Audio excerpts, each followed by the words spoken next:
All right, everybody, welcome. And I have a guest here with me, Suanne McKenzie. Namaste, Suanne McKenzie. Namaste, Dr. Pai. And it's been a while that we have, been discussing. And I know there is a course which is upcoming on Nakshatra Padas, on Cosmic Insights. And we did this course together a year ago with Suanne McKenzie and myself. And we're going to, because of popular demand, a lot of people have been asking about Nakshatra Padas and, how to use Nakshatra Padas and, the predictive side of Nakshatra Padas. So this was a very, very comprehensive course, which was led by Suanne, and she compiled, all the slides and the material and everything together. I think it was so fantastic, to say the least. And she's going to now rerun this course for all of us. So Suanne, please tell us, how did you get interested into this Nakshatra Padas? And you have done some fantastic research over the past year and a half, especially at this level. And also, I must say that you've also gone very detailed into some texts like Ravana Samhita, which you have read. And I think it's grandfather, isn't it? Pulastya Rishi. Right. Pulastya. Actually, a lot of people are interested in padas now. I've had people like Sam Gepi asking me, how did you, where do you get the Ravana Samhita? Because it's really doesn't have pada information in it. It's got a lot of remedies and mantras but when I learned this from one of my gurus, Sovik Datta, and he mentioned it in a course he was teaching on the rishis. And the class on the Pulastya Rishi, I got really captivated by this pada thing, and the nakshatras and the padas. And that was about 5 years ago. And I hadn't heard very much detail about the padas. So that got me wanting to research it. I got a Ravana Samhita. When I was in India, I couldn't find an English version of it. And then I found it on, somebody brought it back from maybe 2 years ago, brought me a copy back from India. It was translated into English. And it was just remedies mostly. So, but where I did get this, he gave me the idea that it was about the padas, but this book, Dr. Shibakaran, he talks about it at the beginning of his book. And I was told by other teachers that he got it out of the Ravana Samhita. So I'm wondering if there's another part 2 of Ravana Samhita somewhere that just isn't translated. So it's kind of a mystery, but I'm seeing that a lot of people are teaching and talking about padas these days, and but that's kind of where I got into it. I wanted to learn more. So how do you learn more? You teach. You teach if you want to learn more, because it gives you incentive and motivation to research. So I want to just briefly tell you about the course, and it's starting on June 10th. You can register at Cosmic Insights. And this is just a picture. You can see the breakdown from the Rashis to the Nakshatras. And basically, everybody knows by now all your classes and teachings about nakshatras that are out there. It's just amazing that, nakshatra is a bedchamber of the moon. The moon goes through a nakshatra every night or every day in a 24-hour period, basically. So it's when the moon god visits the bedchamber of one of his 27 wives. That's part of the mythology. So we look at, the Yogatara, the brightest star in the nakshatra. It's an important kind of feature, and other important features too in this class. Like a certain pada will have that Yogatara, that bright star in it. Like, for instance, Donald Trump, this very regal, kingly, kind of guy, bigger than life. He's got Regulus right on his lagna ascendant.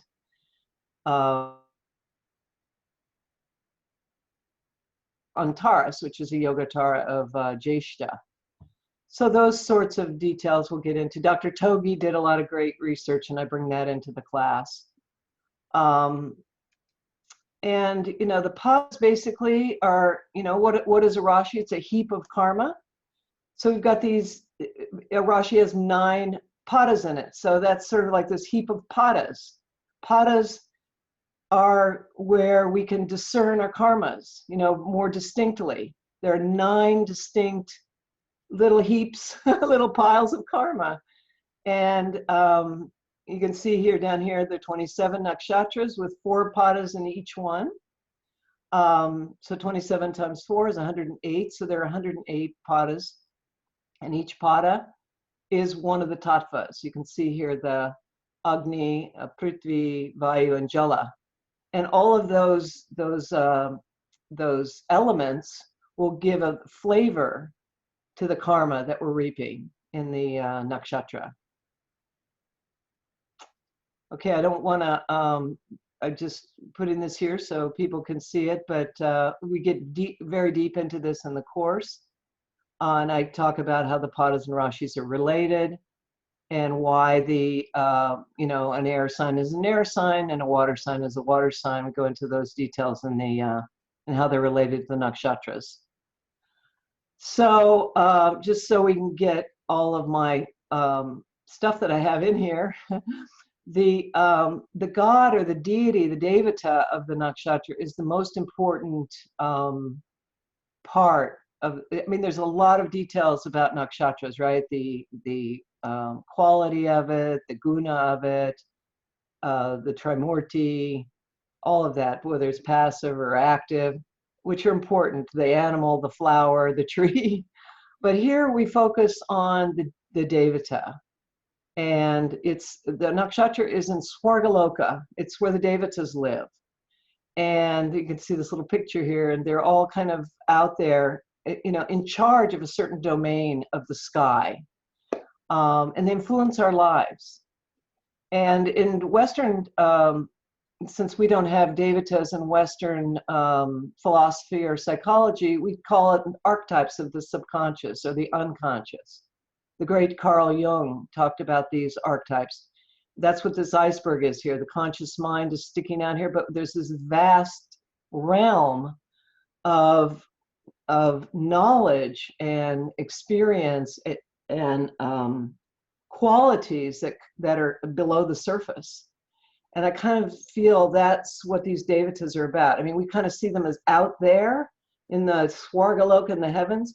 Well, the heavens are inside too. There's a as above, so below type of quality going on here. So those devatas are living through us.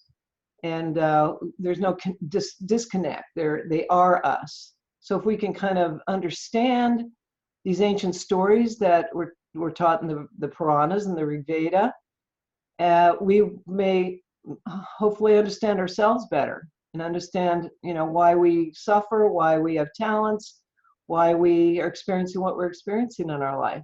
And I feel understanding and awareness are the greatest remedies we can have.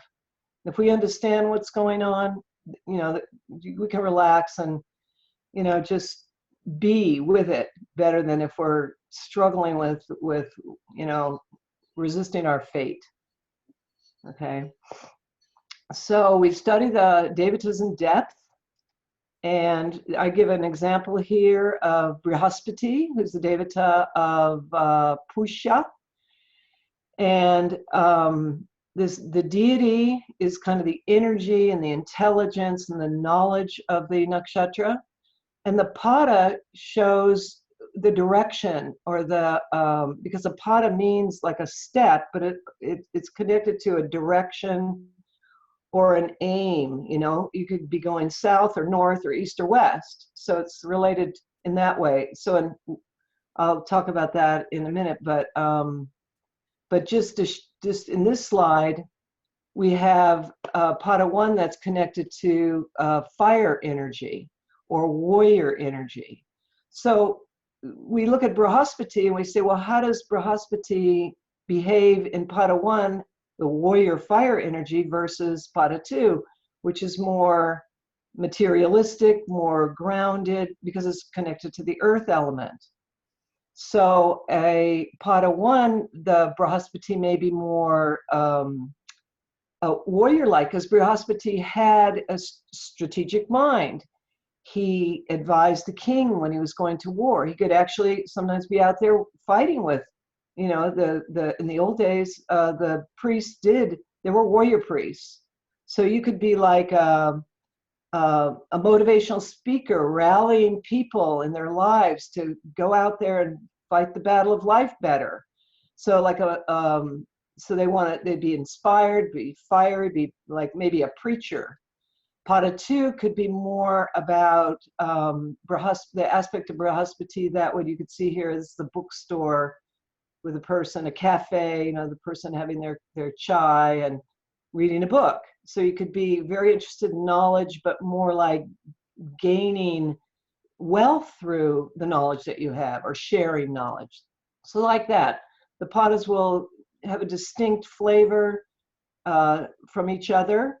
Here, the knowledge of, or the air sign is more about group interaction and relating and spreading, disseminating. You could say Brihaspati would want to create a conference or a fellowship, maybe a secret society even, where, you know, kind of a clubby sort of thing, where you can interact and enjoy knowledge, because Pada 3 is all about kama, or enjoyment. Air is spreading, is disseminating, is distributing.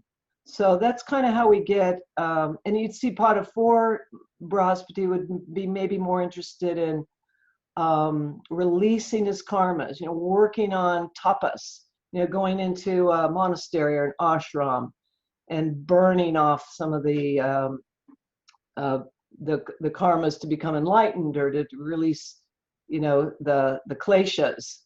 So it's all kind of maybe more about evolution. Now I'm being kind of a little bit literal here. You know, person may just, in Pada 4, may have to experience a lot of suffering because they're maybe too attached. So they have to experience letting go a lot. Okay, so it may have nothing to do with actual, I mean, it is evolution, but it may not be kind of in the form that we see, like going to an ashram. Could be maybe you end up in a hospital, because 12 houses hospitals, or mokshas hospitals, as well as choosing to go into a secluded environment. And maybe Suvanji, you know, this is beautifully, though you have explained this. And I also see, you know, if we can align this with the Navamsha Padas, wherever this Brihaspati or Pushya goes to, I think it will give you some greater clues. And this explains exactly what you're trying to tell here, because the first pada of, it goes to Leo, the first pada of Pushya. Okay, and you know what Leo is all about. You know, it's about leading, it's about motivating, it's about dominating, it's about conquering your intellectual strategy and all of that. The Yes. becomes a Virgo. That's where you see, you know, it's a knowledge which you get from books and, you know, library and bookkeeping and, you know, conferences and, you know, innovations and inventions and all of that. You know, the natural sixth house, Virgo. Okay, and then you see the third pada is where you're talking about, you know, spread and dissemination of ideas, clubs, secret societies. That's all again Libra. Right, that's right. And then the final one, you're talking about transformations and knowledge, and, you know, talking about some. You said there might be detachment, freedom, because it's the natural eighth house of Scorpio. Right. So you're relating it to the Navamsha and also the house. Yeah, also the house, the natural eighth house, the natural seventh house, the natural fifth house, and the sixth house. So that's again another way of trying to see the nakshatras, and I think you've done it very beautifully. You've crafted this very nicely. Right, that's right. So we do get very much into getting, you know, it's all about getting, there are different facets that give us meaning to these padas, and you explained one very nicely, going to the Navamsha. So the fire pada, the first pada, will have 3 distinct styles, and that's Aries, because, you know, a third of the nakshatras will go to Aries, pada 1, Aries. A third will go to Leo, and a third will go to Sagittarius, which are three really different types of fire energy. So that we definitely go into. So this is just talking about the basic meaning of the padas.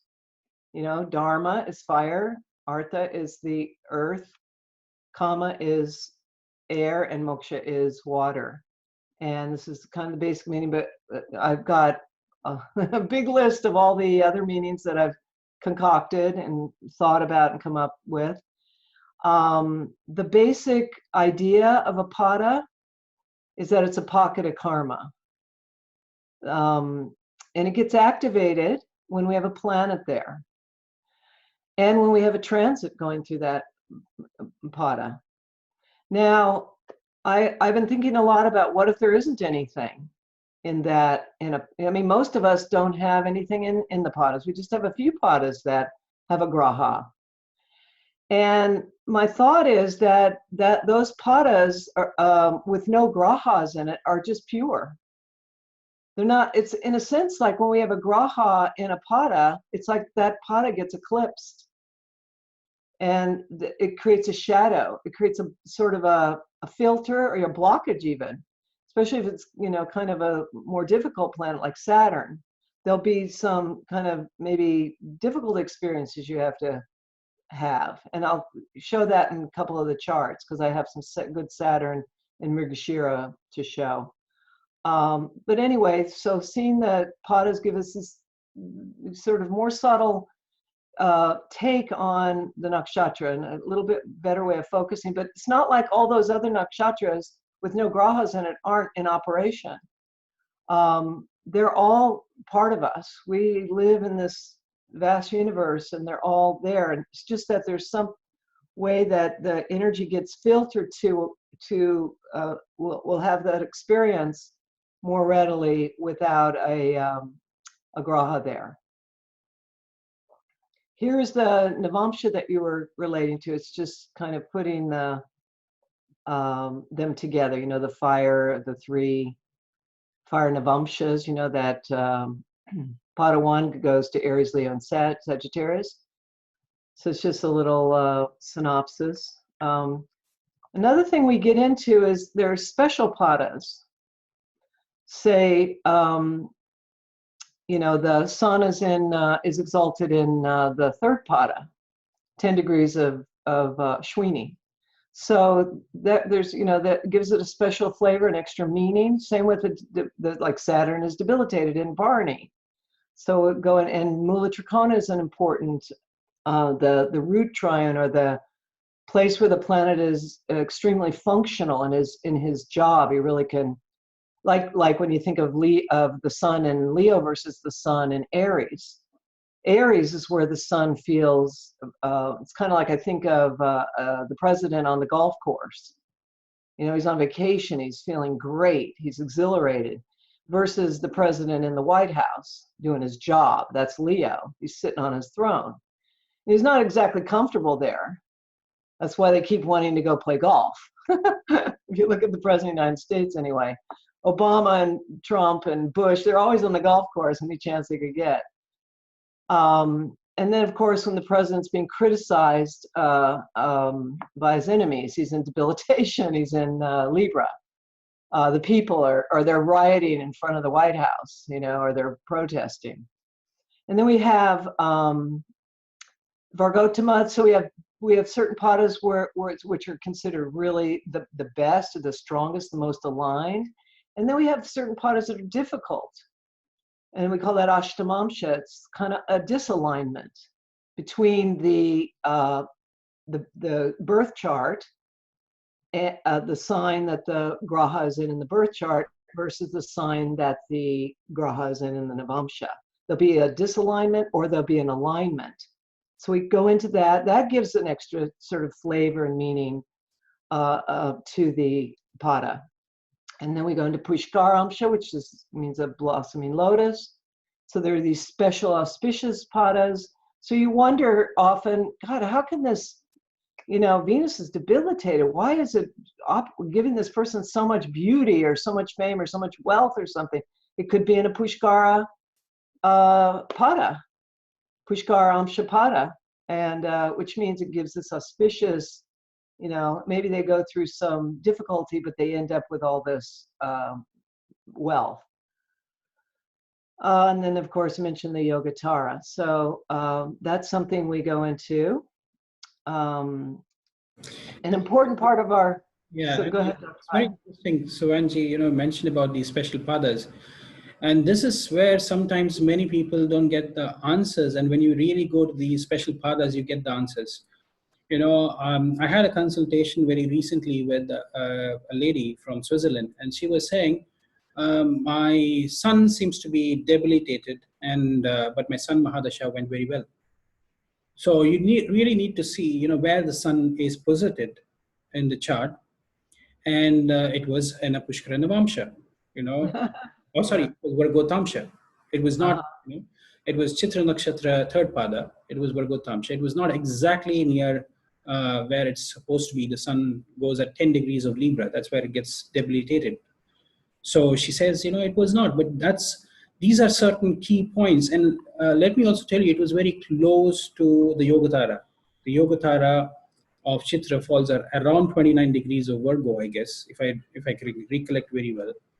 So that's where these are special points when, you know, the planets fall there. They can actually, you know, give you, you know, the results could be contrary to what your real belief system is. And that's where secrets lie. I think many people miss out on these things. And for example, now, even in transit, you know, so Angie, I want to say to people that also look at these padas. Now, what you're going to see now is Saturn in the sidereal system is going to move into the fourth pada of Mula from the 4th of June this year. And that's Ashtamamsha pada.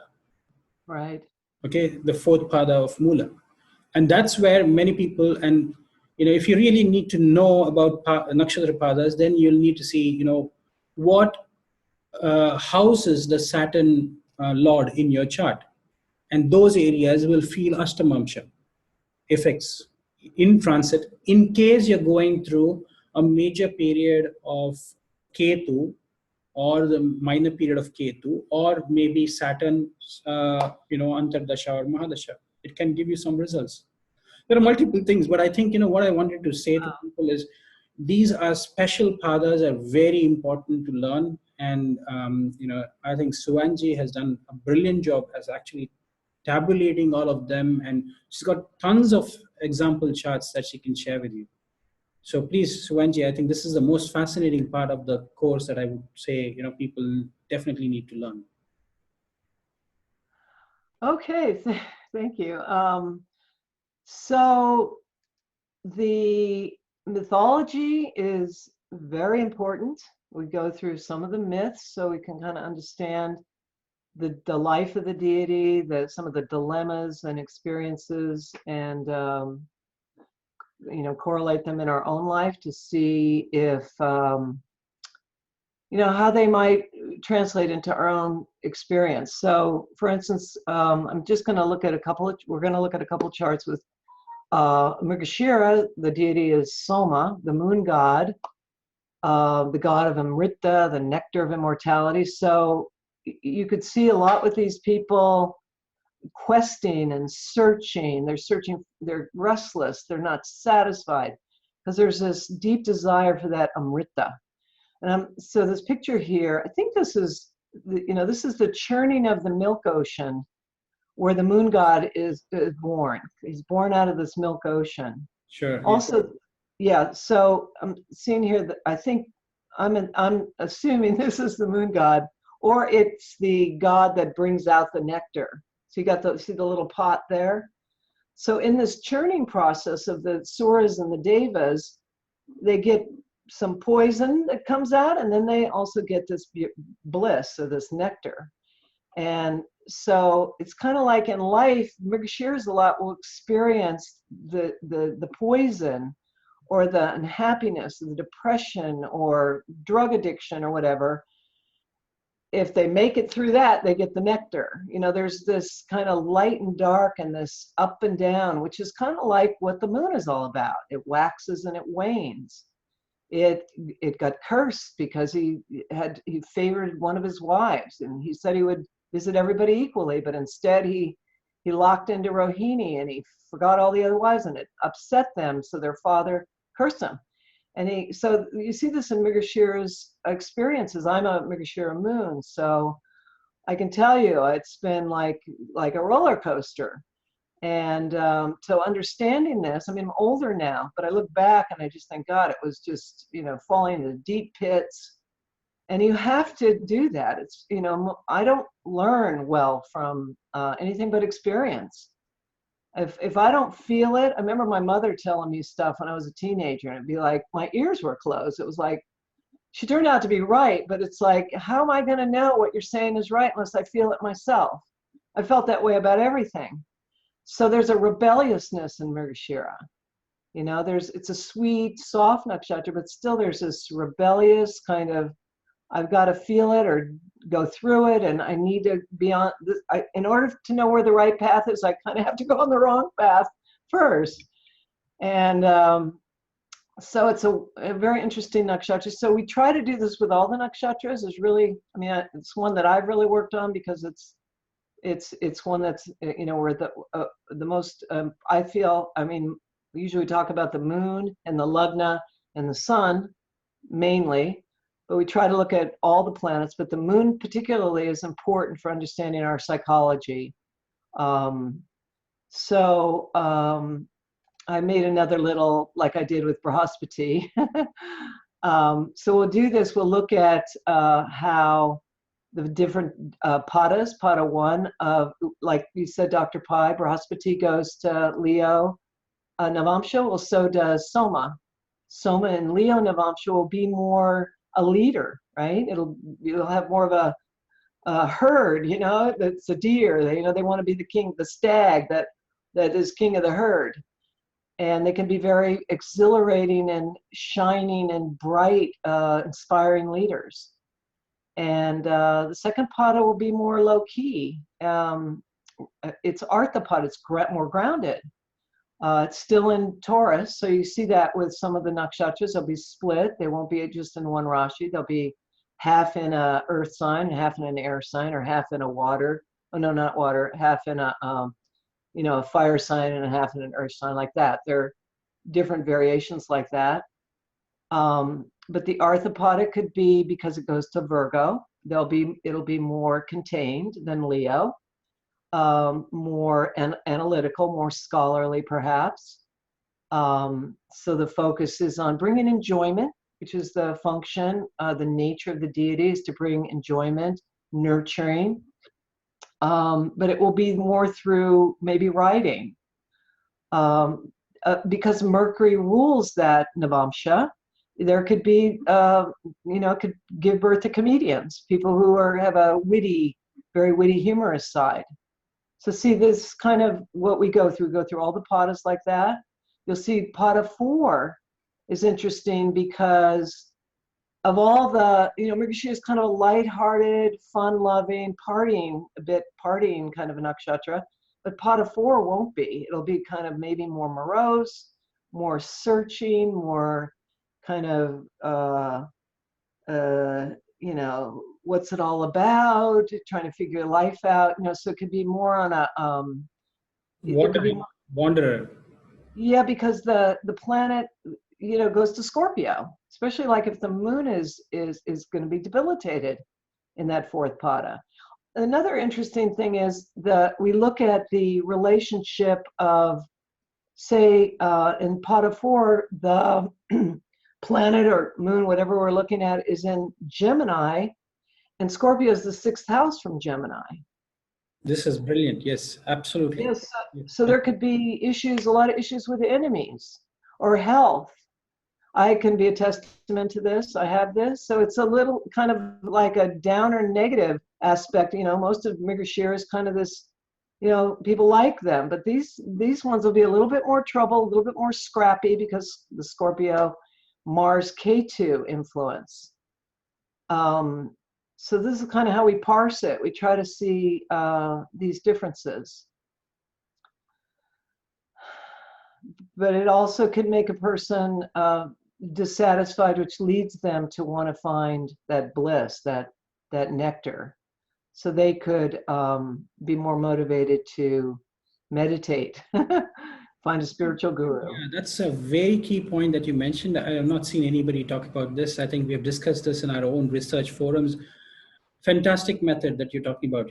If the fourth pada is where the moon gets debilitated in the sixth house, similarly the third pada it falls in Libra Navamsha. That's where the sun gets debilitated in the fifth house. And the second pada is where Venus gets debilitated, and that's in the fifth house again. So things like this, I think you can really, really parse, as you mentioned, and these are like pockets of karmas. I think that I have coined it is your thing that you have coined it, karmic pockets. I think that's a beautiful way of putting it. Never seen anybody else call them that way. So credit goes to you for bringing and coining a new terminology there. Thank you. Okay, so this is well, I'll go into this. I went and looked at different authors like Prash Trivedi, and I like this lady's little book. It's Dr. K.N. Saraswati. It's just a little book I picked up somewhere. And it's just on padas. So, and also I've been listening to some videos and just trying to get a synopsis of some of the qualities of the, say like in pada 1, like if we bring it all, like what we're talking about, that say pada 1 of Soma is in Taurus. So there's that earthy Venusian energy, creative, but family and, food and sustaining oriented. But that Leo underbelly, the Dharma, the Navamsha is Leo. So it's going to give it this, this ability to control or to lead or to want to, be more out there. It's ruled by the sun. And it's the fourth bhava so Taurus to Leo is a fourth bhava. So there's going to be that influence. And then you look at like what we just talked about, what planets are debilitated, what are exalted in those Navamshas. So this is just a little synopsis of everything. See here, we just talked about the most negative, least superficial is because the Mrgashira is kind of considered a light, maybe on the little bit of superficial side.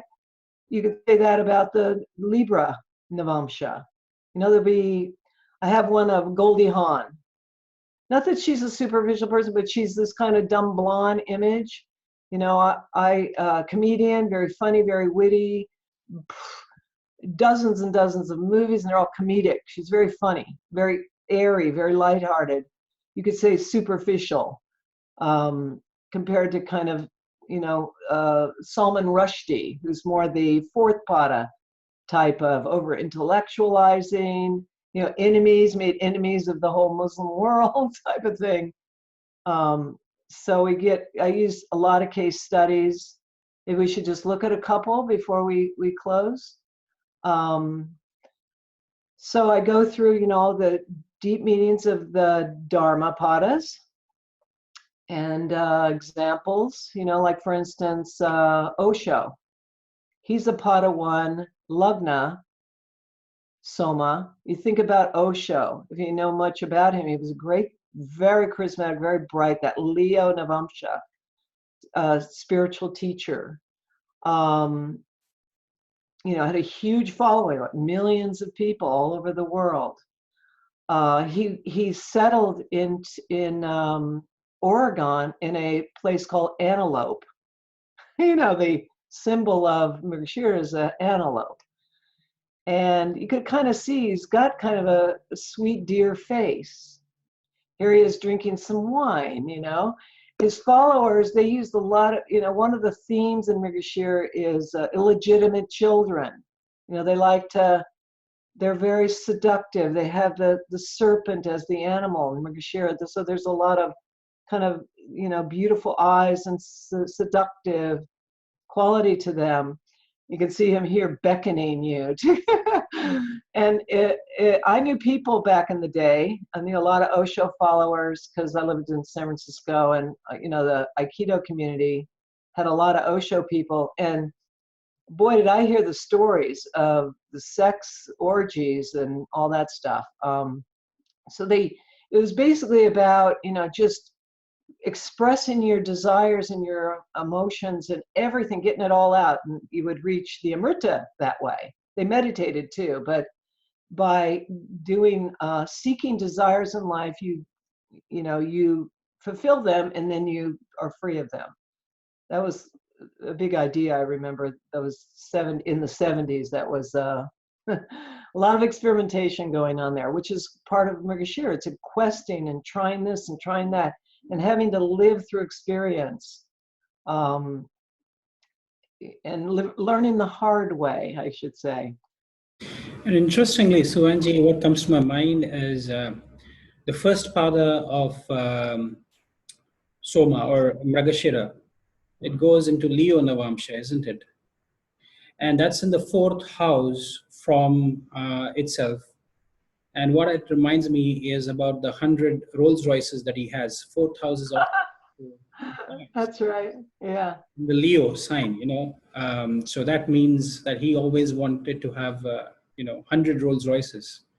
So that right. gives you some clues of what this Nakshatra Pada can actually give you some, greater insights of that personality. Doesn't mean that everybody who has a first pada of Mrigashira would have many cars. But here, if you see in his chart, the sun is also aspecting Leo. The 7th aspect of sun is there on Leo. So that's how it amplifies whenever it goes into Navamsha pada. Leo is also greatly amplified. Actually, the sun is in Scorpio. Sorry, this is I think a Rudapada here. Okay. Here's the sun here in Scorpio. I Oh, believe it's a Jyeshta. okay. I was just thinking it's a Jyeshta sun too. Right. Okay. But that's you can also see the emphasis on the 8th house here. Yeah.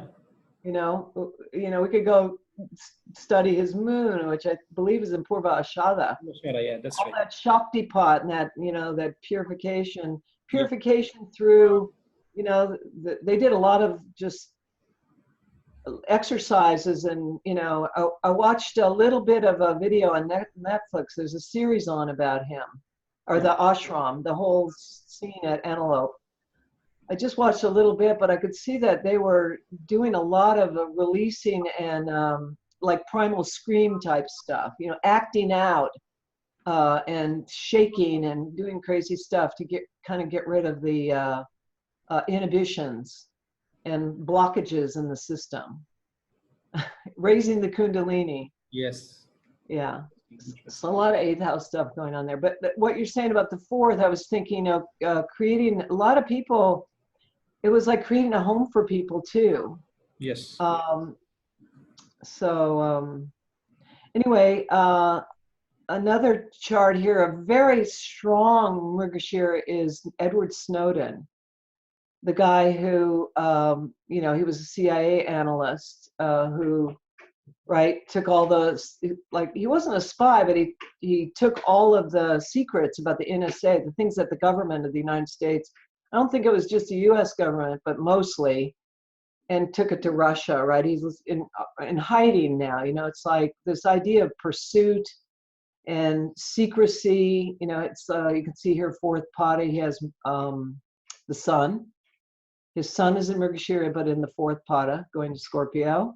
So there's this having to, enemies. He made enemies of the government. He might end up in jail for life if he ever got caught.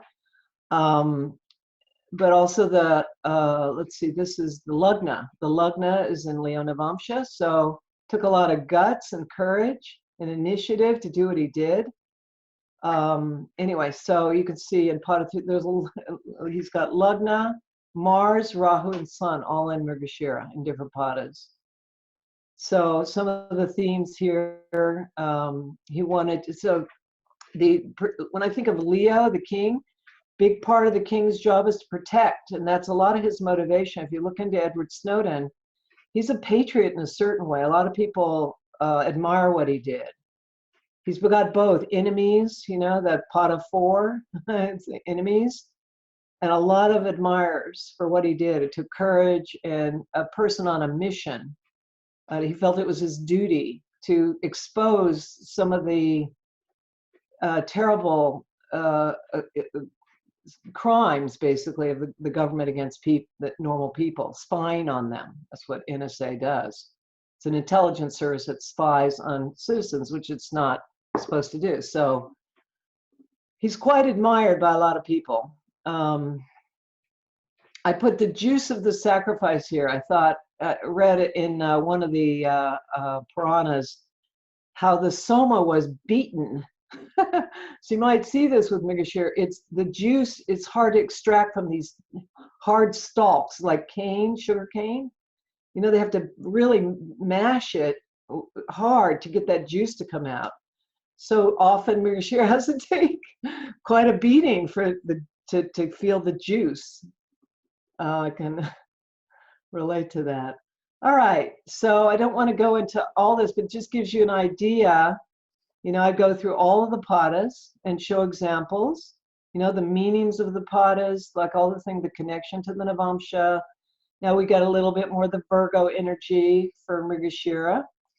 And now these guys, instead of using the tripod, Lagna, Sun, or Moon, I love this connection that Mick Jagger and Keith Richards have. Their Atmakarka, which is an important self-indicator, right? The Atmakarka is Saturn for both of them. So their Saturns are conjunct pretty much. And you look at them as old rock and rollers now, they're really Saturnian looking, very craggy.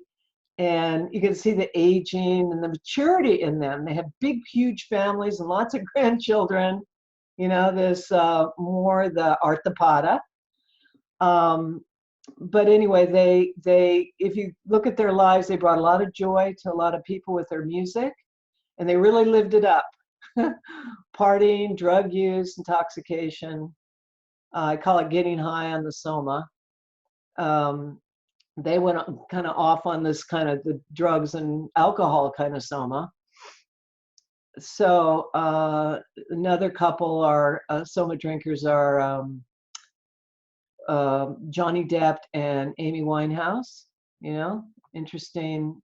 The seductive eyes, you see both of them. You talk about that in your classes, Dr. Pai, the serpent as the animal. Also, deer have very beautiful eyes. Okay, then the Kamapada, all the different qualities of Kamapada, and some examples like Goldie Hawn I mentioned before.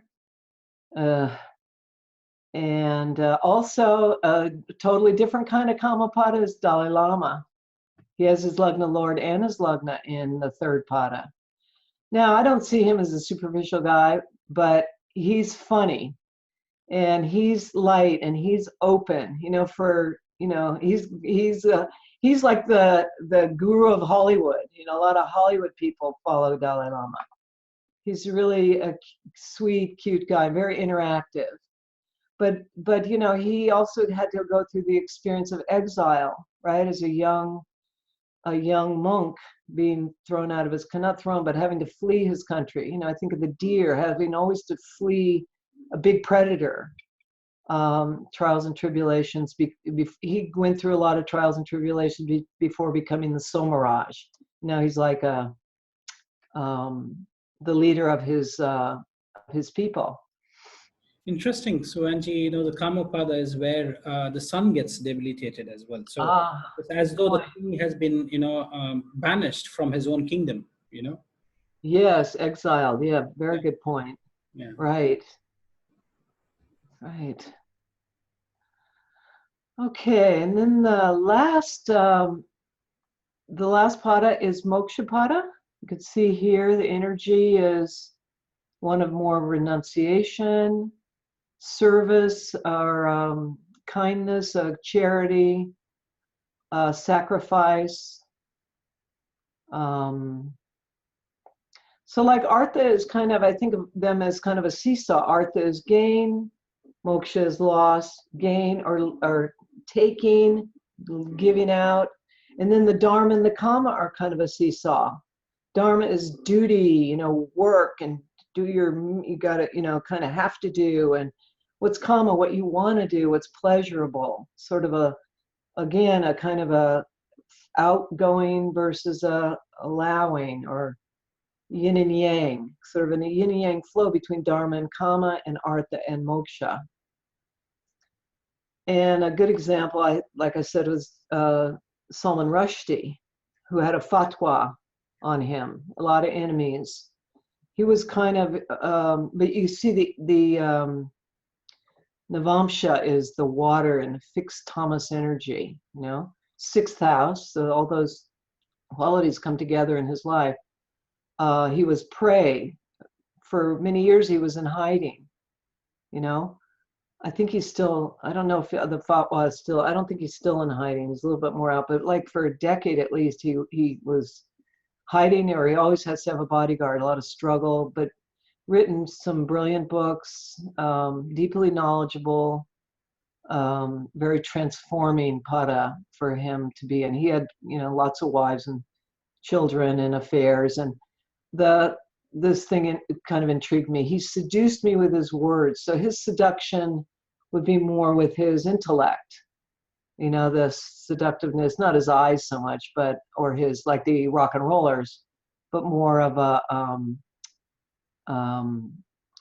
you know, brilliant thinker. The curse of Shiva, didn't talk about that, but that's one of the themes. You know, you could see this is the curse of Shiva, where, you know, it's like what it's goes to Scorpio, where the moon is the moon gets that debilitation, and he needs you know, but Shiva, you know, it's kind of like Shiva. You get the curse, but you also get the boon after the suffering type of thing. Very famous because of all the suffering that he's gone through. Okay, so basically that's pretty much it. One little point, I put Bill Clinton here because a couple of the students wrote to me after the Pada course saying that they weren't sure what their lagna was, or they weren't sure, you know, they were like right on the cusp, like Bill Clinton is.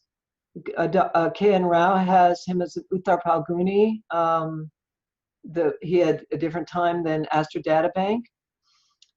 So, you know, kind of play with this, is he Ariman too, the second pada of Uttar Palguni, or is he in the first pada of Hasta? Just kind of studying Bill Clinton's nature. And a couple of students had written to me saying that they were able to rectify their own charts based on looking deeply into the pada of the deity and how it kind of showed up in their life. So I also think you can, if you are in the cusp, can experience both themes, that you could, you know, definitely relate to both sides. But, you know, this is all kind of, you know, exploratory. As a Mirgashira moon person, we're exploring and just trying to learn from each other and our experiences. So that's another thing, that this can be very helpful for, you know, thinking about if we do have a planet that we're not sure where it is in our chart, because the birth time might be kind of rounded off or not there at all. So that's pretty much it, Dr. Pai. We'll go into details and stories and myths and stuff, but that's kind of how it gets laid out. A lot of case studies. So I hope people can come. I think, Suan, I have to say this, even last time when we did this course, I said this was one of the best courses that I've, you know, been with. And I think it's quite comprehensive. It's very well articulated. And I learned a lot by doing this course with you. You know, last time we did this together, and I was just taking up the mythology bit, but all the slides and all the interpretations and all the example charts, the illustrations, everything, I think you put them together so beautifully, and they're so colorful as well, you know.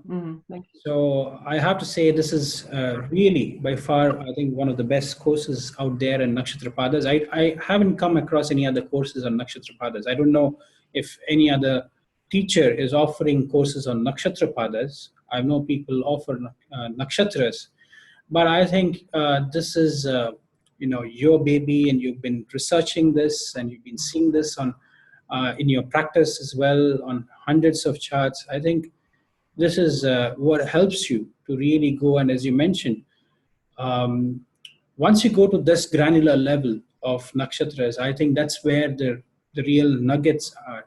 You get to see so many things, those qualities that you would have missed in somebody's life if you don't go to this level.